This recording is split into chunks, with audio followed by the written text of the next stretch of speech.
আমরা যারা IELTS speaking পরীক্ষা দিব, তো আমাদের মধ্যে প্রায়শই হলো স্পিকিং নিয়ে একটা ফোবিয়া কাজ করে। তো আমি আজকে যে টেকনিকটা বলবো, এই টেকনিকটা ফলো করলে আপনি আপনার আইএলটিএস স্পিকিং এ একটা ভালো স্কোর করতে পারবেন। পার্ট 1 এ বিশেষ করে কি সেই বিষয়টা নিয়ে আজকে আমি আলাপ করব। যেমন আমাদেরকে যখন জিজ্ঞেস করা হয় যে where is your home town, আমরা জেনারেলি কি বলে থাকি যে my home town is in Pirojpur. আমরা আমাদের ডিস্ট্রিক্টের কথা বলে থাকি, কিন্তু এই একটা লাইন শুনেই কিন্তু এক্সামিনার খুশি হন না। সে চায় আমরা যেন দুই তিনটা লাইন বাড়িয়ে বলি।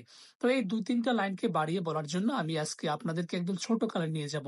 আমরা ছোটকালে তিনটা টেন্স শিখেছি না? একটা হলো পাস্ট টেন্স, একটা হলো ফিউচার টেন্স, একটা হলো প্রেজেন্ট টেন্স। তাহলে এই তিনটা টেন্স ব্যবহার করে আমরা এটা কিভাবে আমাদের সেন্টেন্সটাকে হলো এলিবোরেট করতে পারি সেইটা আমরা দেখব।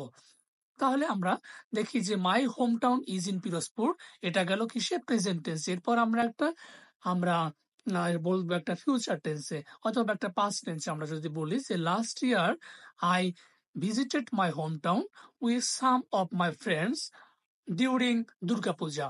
সো দেখেন, আমরা এখন এটাকে বললাম কোন টেন্সে? পাস্ট টেন্সে। এবার একটা ফিউচার টেন্সে বলবো যে this year I will also visit my hometown with my sweet wife and my hometown is very beautiful.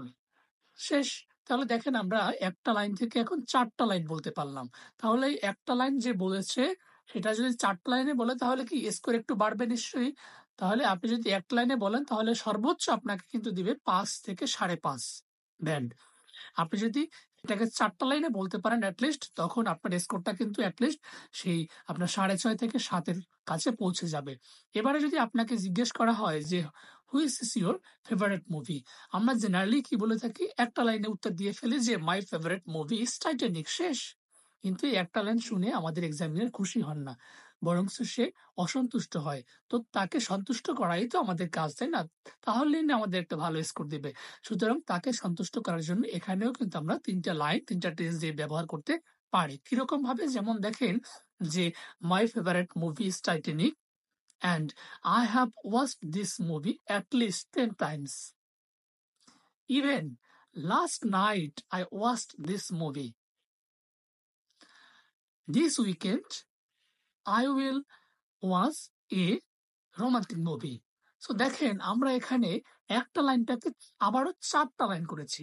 তো আপনারা যদি এই পদ্ধতিটা ব্যবহার করে past tense, present tense, future tense এই পদ্ধতিটা ব্যবহার করে আপনি যদি আপনার স্পিকিং এ সময় পার্ট 1 এ এটা ব্যবহার করেন, তাহলে অ্যাটলিস্ট আপনি 6.5 থেকে 7 স্কোর, 7.5 ও কিন্তু আপনি আশা করতে পারেন।